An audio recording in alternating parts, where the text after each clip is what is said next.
Hi, everyone. Welcome, and thanks so much for joining us. Today, we're digging into something every government comms team is feeling right now: how to keep up with growing expectations when your team isn't growing with them.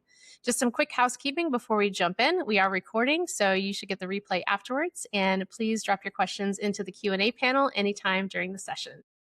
Before we get started, just a little bit about us. CivAll gives government communicators the tools to manage social media, sites, and social media archiving all in one place, built around the workflows and compliance needs that are unique to the public sector. Everything we talk about today is grounded in what we hear from teams just like yours.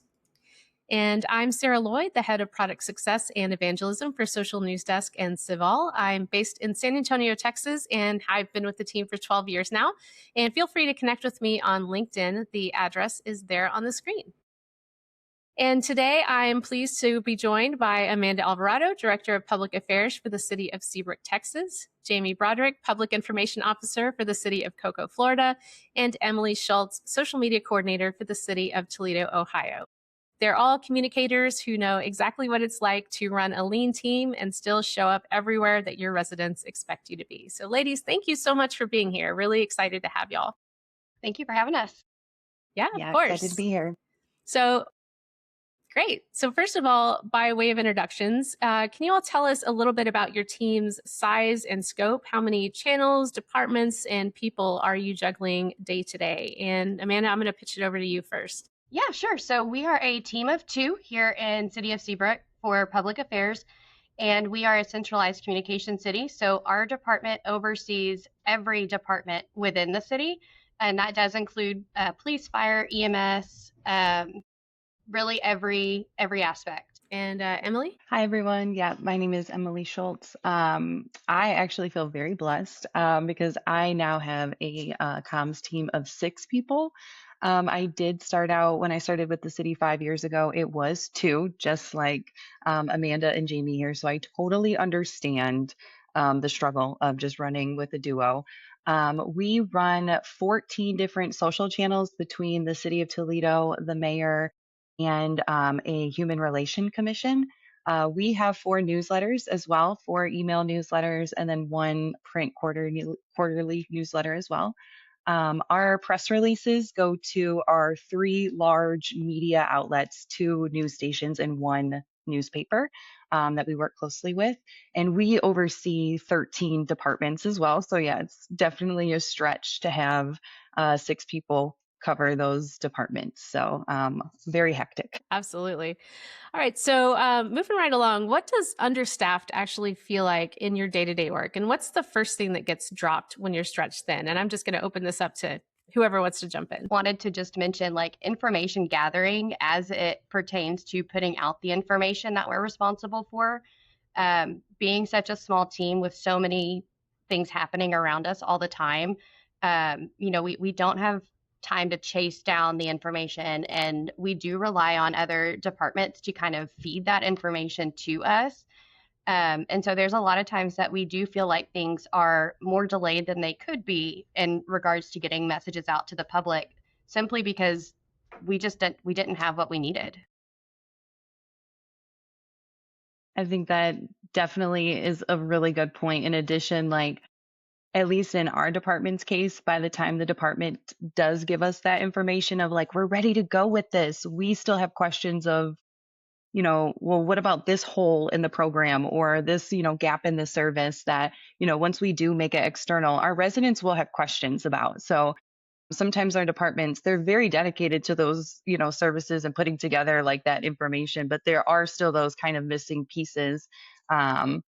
Especially in terms of who that audience is, right? To make sure that we are answering those questions when we first deliver it instead of coming back, kind of tiptoeing that back of, oh, wait, but we didn't answer those questions. So, yeah, can feel like we're putting the cart before the horse, right? Like it's nothing really leading the program or project. Yeah. And we had a comment from the chat that said the chat can also relate. So you guys definitely are not alone. So yeah, thanks, Drew, for that. All right. So next up, how do you decide what's worth posting versus what you can let go? One thing that I definitely like to do is I always relate it back to the mayor's administration's strategic priorities. Our mayor's administration has about 4 or 5 strategic priorities of providing good service, create or modernizing our infrastructure. And so I am always trying to relate it back to like, okay, does this align with what the whole organization is doing? Or is this like a really kind of small piece of that? And if it is a really small piece that maybe an audience that I know is really dedicated to that, is it something that we can kind of put on one channel as opposed to broadcasting it across all of our channels, right? It might work best with one audience and one channel. How about you, Amanda? It's really the same for me here. Life safety, transportation issues, things that are going to directly impact our residents. That's always going to be top priority. Um, and my question isn't usually what's worth posting necessarily, but where is it worth posting to? Certain information does better on LinkedIn than it does on Facebook or on Instagram versus Nextdoor. And so a lot of times I'm more so considering who is our audience for this rather than is it worth posting. But there are some things seasonally. For example, we're not going to put out a mosquito spraying PSA in winter because it's not relevant at that time. Is the information relevant to our community? 100%, but not in their current time. So, timing things out as well is something that we look at. Yeah, that makes sense. So, speaking of time, let's talk a little bit about saving time. And what are some templates or repeatable processes that have saved you the most time? Emily, let's start with you. Honestly, some like these saved post templates in the content scheduler is something that I use all the time. We actually had we get consistent road closures and lane restriction emails that we need to put out through Facebook and Twitter. So actually changing those posts from like text captions to the Facebook image and text, that not only made our process a lot quicker because we can just copy and paste the road or the road name and put it in the either closure or lane closure spot, but it also increased our engagement because I think that, people when they see that visual image of the text over, that color background, they just interact with it a little bit better. So not only did that speed up the process, but also our engagement. So it was a 2 for 1. That's awesome. Amanda, how about you? Yeah, so we have built like graphic templates that we interchange for various things. So we have a specific template that we use for what we call our Seabrook alerts as our mass communication system. And so that's kind of where we're going to fall for, winter storms, hurricanes, things like that that are imminent threats to public safety. And then we also kind of have a similar template that we use for road closures or lane closures and things of that nature. Um, and kind of the same for, like city office closures and whatnot. And then the text is pretty interchangeable on all of that. Being that we're just a two-person team, I wouldn't say that we really technically have a template, but we're so used to what we're doing because we've done it for so long that it's kind of second nature now. It's more of the process. Correct. Yes. Yeah, that makes sense. We talked a little bit about how you guys are juggling many departments, and how do you get other departments to help contribute content without creating more work for your team? Or is this something you guys are able to do? Amanda, how about Next. you? Yeah, I'll go Yeah. next. So we implemented a project management system about a year ago for our small department, and we're using a tool called Wrike.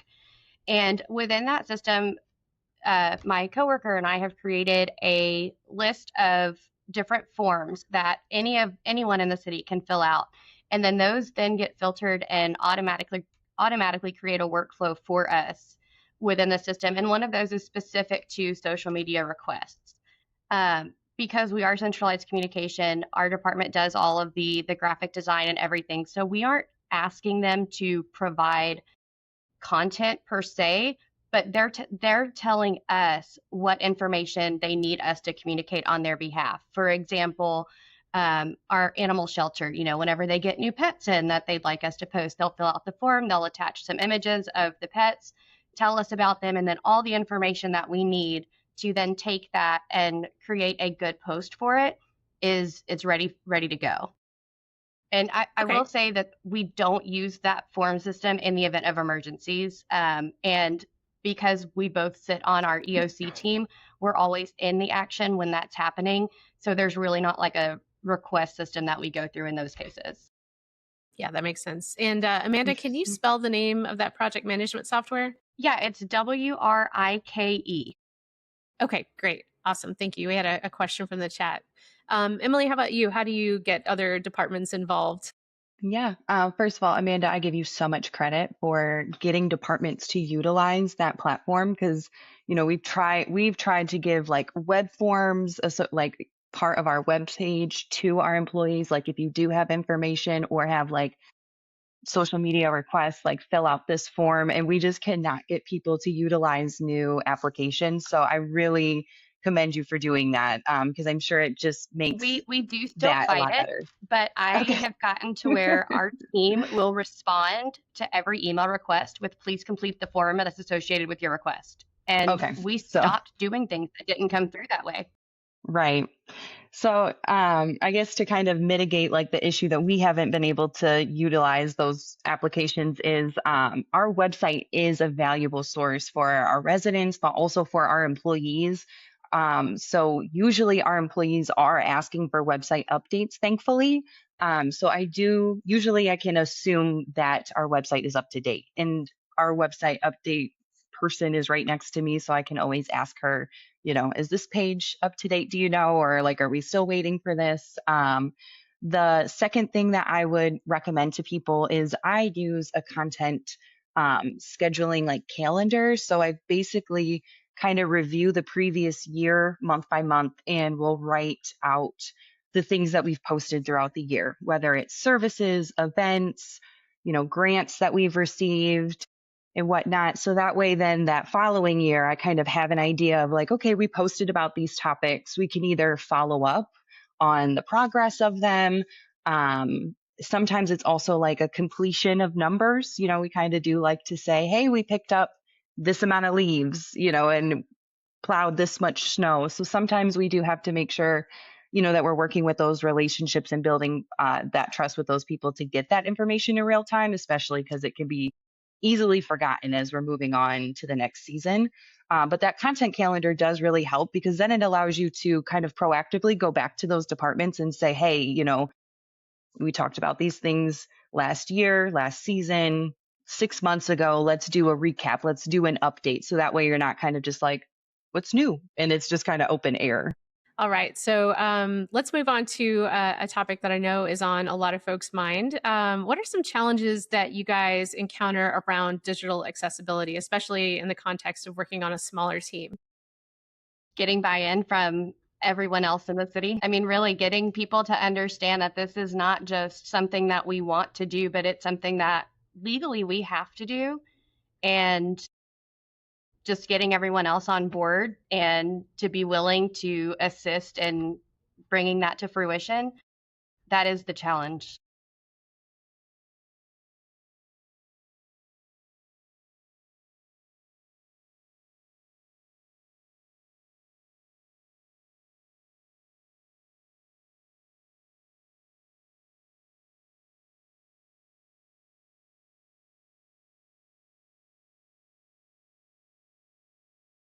And I think finally it's very broad and I think it can be really hard to know what the catch-all is.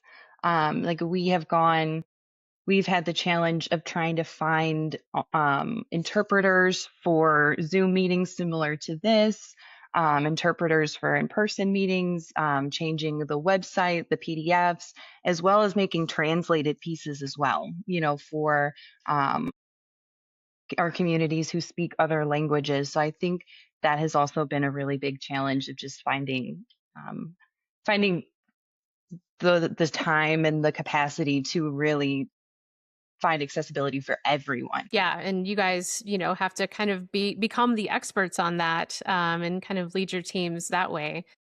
All right. So, next question. If you could go back and tell yourself one thing from when you first started doing more with less, what would it be? So, with the benefit of time and wisdom, what advice would you give yourself? Emily, how about you? I would first definitely say that uh, the more that time goes on, the better you get. This is definitely a muscle that you have to exercise and work on every single day, especially when you have to comment and reply to people who might not be happy, or who might not have positive, comments or things to say. You still have to serve at the end of the day.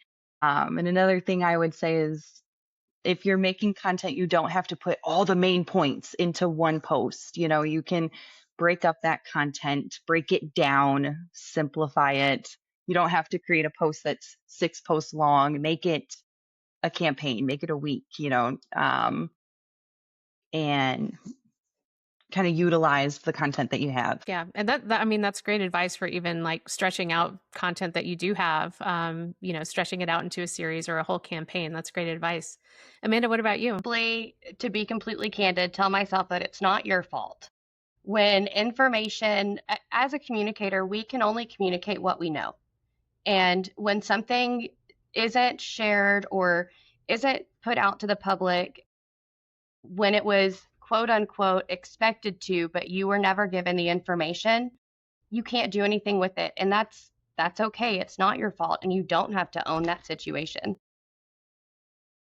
All right, great. And then our last question here, kind of related, but what's one small change that a small comms team could make this week that would make the biggest difference? And Amanda, do you mind if I start with you? Yeah, go ahead. And that's a great question. We can think that change, can happen all the time, and we all have great ideas. For us, it was creating this form system. But before we were able to do that, we started by just writing down the questions that we were asking of people most often. Things like whenever we would get a request, hey, can you update this page on the website? Hey, can we put this out on social media? What were those questions that we were constantly asking for more information? Where can we find more information on this specific topic? Or who is your target audience? And kind of knowing what those questions are and just templating them out and sharing them at your next staff meeting or department head meeting, whatever it is. So that way other people kind of have a general idea of how your brain processes and how your department processes everything that's coming in. Yeah, that's great advice. And Emily, what about you? I think the biggest difference a team could make is, again, just creating that month to month content scheduler. What you posted about in that month, and then going back and reviewing that. I think just like the more you can kind of prepare yourself, whether it be for the month ahead, for the season ahead, for the year ahead, the better you'll feel. You'll feel more proactive than reactive, and I think that you'll kind of be more on like similar pages with your departments as the year progresses. That's great. All right, so that's all of our questions. We will get to some Q&A in a minute, but first be sure to check out our local government communicators playbook that details how local government teams reach every resident from one place with accessibility and public records handled along the way. You can visit that QR code on your screen and we will send it straight to your inbox. And before our Q&A, I want to pause for just a minute on something that ties directly into everything that our panel has just shared. A lot of what we've been talking about is exactly the kind of workflows that we built CivSocial around. This is our social media management tool here at CivAll, made for teams doing exactly what you all are doing. So this is the published dashboard inside CivSocial where content actually gets built. You can see drafts sitting here ready to go, or you can start from scratch or from a template. And this is exactly the kind of repeatable system we were just talking about. This is a starting point that saves you from having that blank page every time you sit down to post. And then here's what one of those drafts looks like heading out the door. It's written once, previewed across every platform before it publishes, and our cropping tool even helps you optimize image sizes across all of your selected social networks before you send your post. This is the planner, your whole week or month of scheduled content in one calendar view. This is where batching really pays off. You can queue up several posts in one sitting and then drag and drop them onto the schedule and planner. There's also the ability to add notes for your teammates or for yourself if you need a reminder about upcoming content. And then for teams juggling multiple contributors, there's also an approvals workflow built right in. Someone submits a post, a supervisor reviews it, and then it publishes or schedules once someone has signed off. There's no email change and no confusion over who has the final say. This is the feeds view. This is a great tool for monitoring content across your owned accounts, but it's even better for situational awareness. You can keep an eye on neighboring agencies' social accounts, what residents are saying on Nextdoor, and even what local media is saying about your city. You can also filter your content by keywords to monitor what's most important to you. And here is the Civ Social inbox. This is all of your comments and messages across all of your platforms in one place. And this is where a lot of that audience engagement actually happens without having to check, 9 different apps to do it. And then when it's time to show your work to a city manager, council, whoever needs the numbers, this is the analytics dashboard. It's performance at a glance without having to pull it all together by hand. And you can go as granular as you need to down to individual post performance so you know exactly what's resonating with your community and not just guessing. Plus, you can create custom reports to get a bird's eye view of how your content and pages are performing, broken down by account or department. You can even include public accounts to benchmark your agency against other nearby communities. And I just want to circle back to what we just walked through. If anything we've talked about today resonates, batching, templates, cross department workflows, that's really what Civ Social was built around. All right, so I do want to open it up for questions. We had a question earlier. What platforms are you guys using to make templates accessible to your teams? Does anybody want to answer that one? We use Canva as well. And just going back to, the way that our team operates, really, we are the only 2 people that do any of the graphic design and things like that, but still having that repository, especially for easy copying, to recreate something that was done in the past. So Canva's been a great tool.